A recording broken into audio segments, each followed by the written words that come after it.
Ay, BFF, ano ba kasing ginawa ko sa'yo? Baka tayong... Sorry na nga ako sa'yo, di ba? At nagtatanong ka pa kung ba't ako nagtatampo, alam mo naman yung ginawa mo sa akin kagabi. Eh, sorry na nga. We had to live just like they would. It ain't their business, but they in it. So yun nga guys, hahanapin ko ngayon yung BFF ko kasi nga hindi kami nakapag-TikTok kahapon. Nami-miss ko na siyang ka-TikTok. Nag-walkout kasi siya, nagtatampo siya sa akin. So samahan niyo muna akong hanapin siya and susuyuin natin siya ng little bit para bumayag na siya makipag-TikTok sa akin.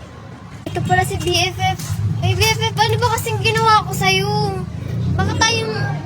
Sorry na nga ako sa'yo, di ba?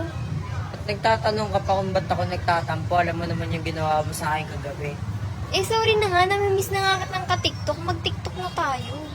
Ano, makikipagbati ka lang sa akin dahil miss mo na ako ka-TikTok. Hindi. Hindi mo ba iniisip yung ginawa mo sa akin kagabi?